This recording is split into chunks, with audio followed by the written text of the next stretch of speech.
Do you know what proper grinds my gears as a coach? You'll speak to a junior athlete, they'll come up to you, bouncing up to you. Joe, guess what? Guess what? You'll never guess what? I've been to the gym.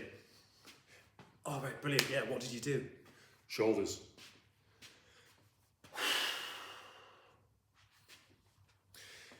And we're going to break down why you might get that response from your S&C coach. Nothing tells me you don't understand the physiological adaptations you get from training, like saying you did shoulders, or you went to the gym and did back, or some high rocks nonsense, or you think you're getting stronger at reformer. Yeah. Science has already established what the key physiological adaptations are from exercise. Yeah. So as an athlete, you might have 3-4 hours skills a week plus 4 or 5 hours travel game on a weekend. Yeah, the amount of time you can spend wasting it on shoulders or something that's not gonna move the needle on the right physiological adaptation so you can get better at your sport, it kills me. Like, stop wasting your time on stuff that's not gonna move the needle. Am I proud of athletes for going to the gym and doing bits on their own? 100%. Does the whole industry and everyone involved in fitness need to do a better job of educating those guys on what it is they should be doing? 1,000,000,000%. So a bit of a deep dive in this video. I'll try and clip some of it up for socials and condense it a little bit. But if you're on a YouTube vid, yeah, happy to have you here. And we're going to break down what established science has already come up with when it comes to physiological adaptations from training. Yeah, and we're going to poke fun at high rocks and reformer along the way because, yeah, why not? Be another fad in a few months, we can poke fun at that too. So there's 9 physical adaptations from training. So anything you do in relation to moving your body will bring about an adaptation in one of these realms. Yeah. So skill training, sport practice. Take rugby for example. You're throwing the ball about, doing your skill training. That then is going to develop those skills. Yeah. Same in combat sports. Practicing the skills is so important. Neurologically diving and driving those adaptations, diving into deep skill sessions, understanding it better, using those skills in different environments, under pressure, not under pressure. There's loads we could go into in there, but hopefully you get the idea that developing skill is a physical adaptation you can get. Coach was talking recently about this.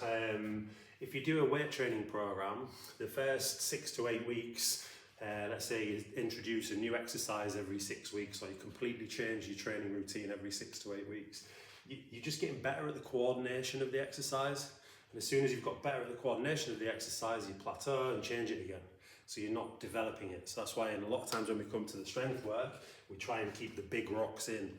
Your squats, your RDLs, your chin-ups, your bench press. So it's not just coordination and skill we're developing, we should already have those.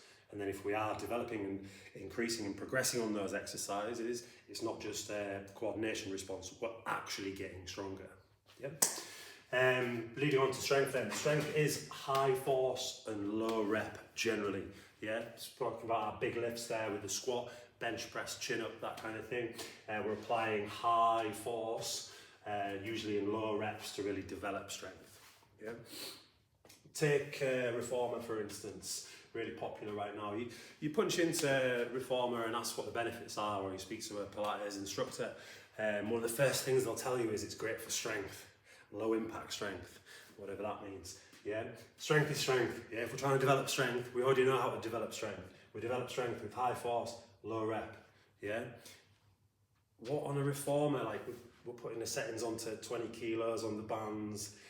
A lot of the reformer Pilates instructors are coming out now and saying there's not enough load there to get the strength response, the bone density increase, the muscle and tendon increase in strength because the loads aren't high enough. Yeah, it feels good and everyone's going to, it looks good on their Instagram, and we all want our Instagram to look good and feel good, don't we? But be honest about why you're going, because if it is for strength, you're not really getting the benefit you need.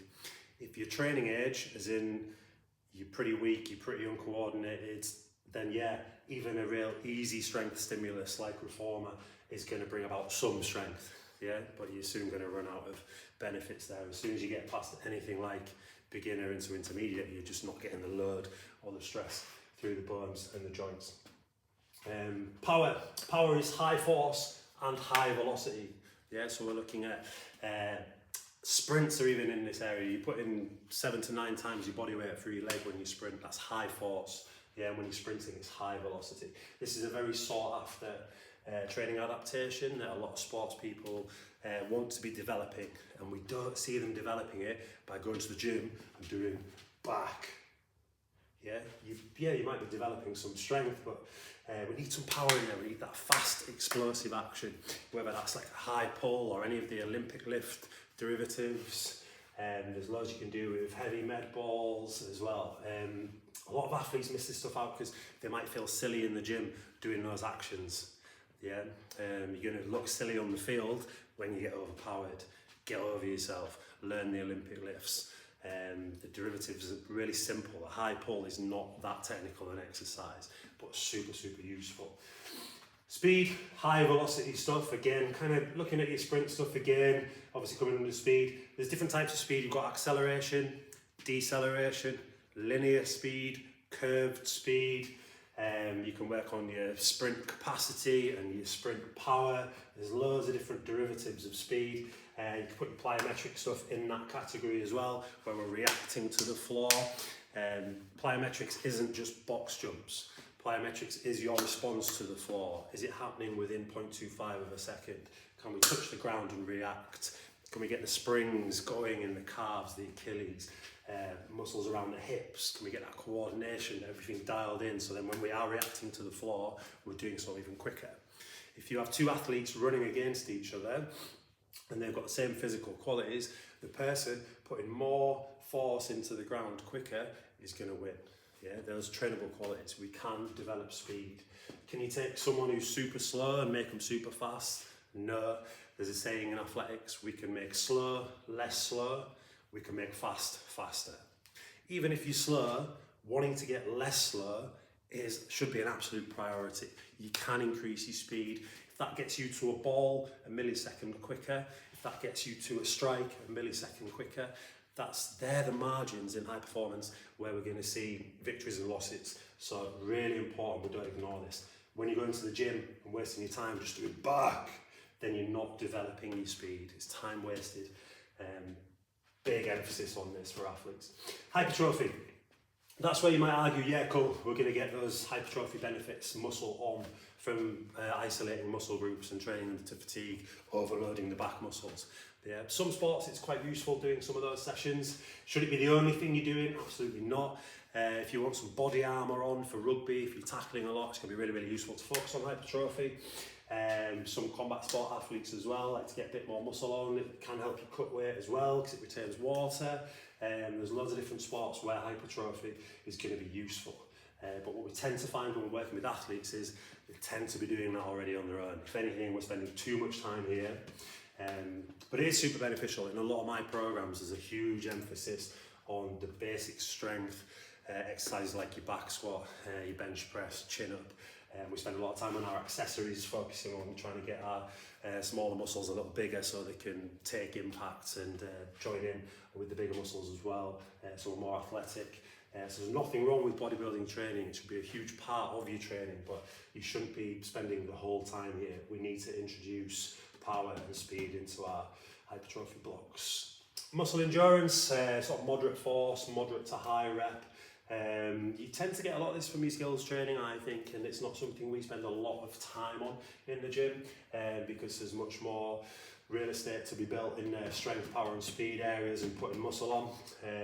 But this is somewhere we do touch on, taking our reps to a little bit higher sometimes and reducing the load. This can bring about quite a lot of fatigue as well when we're dealing with athletes in season. Adding more fatigue, more damage, more stress to their systems is not always useful. So we can load this and work on this a bit more in pre-season, off-season, that kind of thing. Should we totally ignore anything on here during the season? Absolutely not. It's about spinning plates. Can we keep all these plates spinning? Can we have the skills plate spinning whilst we're developing strength, developing power? If we just focus on one of those things, all the other plates fall down. Yeah, so we need a thread of these in all year round, but there might be an emphasis at certain times of the year where we're focusing on that plate in a bit more detail. Aerobic power, so this is where we're looking at being able to maintain efforts for between 30 seconds and 2 minutes. It's cardiovascular exercise here, so anaerobic power, very short bursts of exercise, but high intensity. VO2 max, again, this is working at very high intensities. Depending on the athlete, it could take this anywhere up to 2 to 9 minutes, depending on their level of fitness and their ability to hold their VO2. This is something that increases a lot in endurance sport athletes. If you're very undertrained, then there's no way you're going to be able to hold your 9-minute VO2. You'd be more down this end of the spectrum. Cardiovascular exercise, anything long duration. This gets bashed a lot in people's training, or we shouldn't be doing jogging, it's nothing like the sport. The thing is, if you have an amazing cardiovascular base, all this stuff then works better. You'll be able to function more with your strength because you've got more blood flow to the muscles. If you've got a good cardiovascular base, think about a pyramid, the cardiovascular base, then you're going to have a higher peak power output at the end. This gets bashed, people saying, oh, you shouldn't be going for 5Ks, you should be doing sprints all the time. It's like, no, you should be doing speed work. Yes, in little doses, micro doses, speed training in, high force, high velocity, loads of rest. What we often see is people doing 30-second sprints, 30 seconds recovery, or even less sometimes. It's not sprinting, it's developing your cardiovascular endurance, but not a very good way of developing your cardiovascular endurance. Long duration, yeah? Ask anyone who's run a marathon if they felt it was easy, yeah? Cardiovascular endurance isn't always easy. Should it be easy in training? During the season, perhaps, it's where we see the likes of Zone 2 training being very, very popular, because the intensity is quite low, and you're building your cardiovascular endurance in your base. And when you're doing a lot of high intensity stuff around that, athletes still wanting to train in the week, have a really high, hard session on a Monday, Tuesday. On a Wednesday, might want to bring that noise down a little bit, still train, build your cardiovascular endurance while you're sore, really easy to do. Yeah. If you want to develop attention, do your high rocks, yeah? Touching on high rocks, what is it developing? It's a bit Del Boy, isn't it? Yeah, a bit of this, bit of that, yeah. Just what are you doing? Are you developing strength, cardio, just jumbling it all together and making you pay hundreds of pounds to get your photo taken whilst you're doing it? Yeah, if that's your thing, mega. If you're an athlete trying to develop a specific physical adaptation, then what are you doing? Yeah? Okay, so what should your training week look like then? We've got so much to cover, and it's tough, and it's not simple, it's not easy. We'll try and simplify it and try and make it easy for you today, but it isn't. So that's why it kills me when you see the juniors coming in. I've done shoulders, I trained back, Joe. You've wasted so much time on one tiny portion of your hypertrophy here. So if you train back on a Tuesday, you've got like what, chest, legs, shoulders, arms. Your week's already full and you've only touched on a bit of your hypertrophy training. Yeah? Get some of this in, but for most people and most athletes, full body is the way to go with your S&C. Yeah? What's your week look like as an athlete? Predominantly skills. Yeah, we can lose ourselves, get mega in the gym, but we've all seen it before. Athletes amazing in the gym, get on the field and they're terrible. Yeah, this is always going to win. A more skilled athlete is always going to be a more athletic athlete. Yeah, because the sport is what you play. Yeah, strength's going to help. It's going to help you win. It's also going to help you do everything else. If you're stronger, you're going to be able to generate more power. Yeah, because there's more force coming out of the muscle. If you're stronger, you're going to be able to lift heavier weights, put more load on your system, put more muscle on. If you're stronger, you're going to have a bigger muscular base to push the endurance. If you're stronger when you're doing your anaerobic power, your joints are going to be able to handle it. When you're doing your VO2 max, you've got more muscle there to get engaged. Cardiovascular endurance, if you're stronger, see those marathon guys, there's a lot of stress on your body. If you're not doing strength training, it's all going to fall down. So there's a huge emphasis on your training week of including strength training and making that a big staple. Loads of skills, loads of strength, and then you're just looking at piecing together all the other stuff. Because you don't need to spend an hour on your speed, but you might need to spend up to an hour on your strength, so you're hitting all those bases. There's so many muscles to hit. With your speed, not so much. Yeah, so there's like littler, smaller sections on here of those other qualities. The dose is really important. Yeah, the dose is the poison. It's whether we're getting enough, too much, or not enough. That's where things like Reformer, for instance, come under the strength banner. Yeah, there's no movement on a table looks good for Instagram. That's not a physical training adaptation. Strength is, and that's the main thing that your reformer coaches are going to tell you it develops. But it's not a very good dosage. Yeah, the dosage is quite low. It's very low force, tends to be quite high rep, and it doesn't quite fit with actually developing that strength. Yeah, so the potency, the dose is super important. Any other adaptations we've got on here? A marathon is cardiovascular endurance, however, so is a walk. Yeah, so a marathon or a walk, you're going to get two very different outcomes. Yeah, actual strength training with a barbell, some dumbbells, and a proper program versus a reformer session, you're going to get two very different outcomes. Hopefully that gives you a bit of clarity on physical training adaptations and why as an athlete it's so important to not just listen to what your cousin who's on peptides and has big arms does, because he's looking for aesthetics, he's not trying to get better at his sport. So please listen to your S&C coach, ignore your cousin on peptides. These are the things that matter. If you're interested in training like an athlete and you want to jump on the online program, that's dropping soon. I'll keep you posted on details for the online stuff.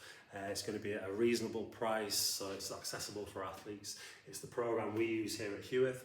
We've brought on athletes from amateur through to the pro ranks. I've worked with combat sport athletes, endurance sport athletes. I've got a degree in strength and conditioning. This is my bag. So if you're looking at training to develop physical adaptations, then you want some support, then give me a nudge and we'll see about getting you on the program.